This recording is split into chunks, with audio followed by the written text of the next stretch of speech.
Frank, one of the office top salesmen, had been across the hall in his cubicle paying attention to the entire exchange. "Hey, Remi, come here," Frank said. I got up, frustrated, but made my way over as if nothing bad had just happened. He got straight to the point. "Look, man, I'm going to help you out, but you got to keep your mouth shut and just follow the program." The man had my attention. "No problem. You have my word," I told him, and he proceeded to give me the keys to his success. Frank explained to me how he used illegally acquired personal information, full name, date of birth, social security number, from previous clients and other sources to activate phones. I was shocked and clueless as to why he trusted me enough to tell me about his scheme. I guess he figured I was so desperate for a sale that I wouldn't snitch. Desperation does tend to make one overlook protocol. With one person's personal information, and depending on their credit score, you can activate up to 3 cell phone lines.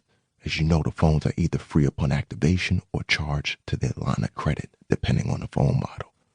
I whispered, "Yes, I know all that. So you're telling me you're stealing people's credit and then activating phones?" I had carried out illegal activities in the past, but this was a stretch even for me. "Damn, that's cold-blooded." Frank gestured to keep my voice down. "Cold-blooded pays my bills, puts food on the table for my kids, and keeps my wife happy. This company doesn't care about you, and it doesn't care about me, so yes, I'm cold-blooded. Now you have a choice. You can keep struggling through cold calls, or you could be the same." His point struck a nerve. "Sorry, I don't mean any disrespect, but this is just crazy to me." Still in shock, I said, "Okay, so what do you do after you activate the phones?" Over the years of being here, I developed a network of people I sell to. So let me get this straight.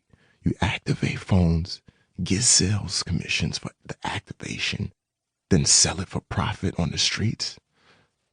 "Yeah," he replied. "Wow," I said, still in a state of disbelief. I started out with family and friends I trust and know. I don't sell to anyone unless they come highly recommended by a known and trusted client. And even then, I sell the phones through the trusted client to them. If the new client snitches, I'm unidentifiable, and I only deal in cash. The more he explained, the more the wheels began to turn in my head. I could sell phones for cash on the street, make a commission from the company for selling those phones, and not have to make any more cold calls. The amount of time I spent trying to find sales could be spent on my music and the music company I was trying to establish. I'd make hundreds, no, thousands of dollars. My shock began to turn into curiosity. After 3 months, WCT will cut off the phones because payments haven't been made by the client. The account will be sent into delinquency, then collections. My clients don't have to deal with any of the fallout because the phones aren't in their names.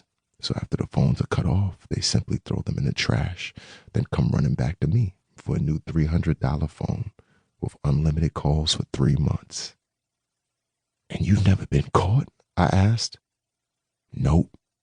As long as I have a copy of their photo ID and a signature, that's enough to deny that I activated the phone illegally.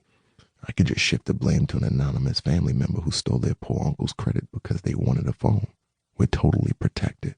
Frank had created an enterprise within an enterprise. I got up to return to my cubicle, my mind racing. "Fed time," Frank said. He leveled a grave stare at me. "What?" "You get caught, you're going straight to federal prison. Be smart and keep your mouth shut about this. This conversation never happened." That would be the only time Frank and I ever discussed what I would later call my hustle. I walked back to my desk in complete disbelief and deep contemplation. The idea was crazy, but would solve all my financial problems. I could move out my mom's apartment, get a car, invest in my record company, and be somebody. No more struggling. And once I've achieved my goals, I'd go straight. This solution would be temporary. I'ma do it. I immediately started my enterprise, using personal information from previous clients, which I had easy access to, and selling to friends I trusted. It was amazing, kind of like magic. One minute I was cold calling and struggling to make a sale, and the next minute I was getting calls from friends and associates of friends, all asking for multiple phones. In the first week, I rang up $4,000 in illegal sales and their commissions. I had never seen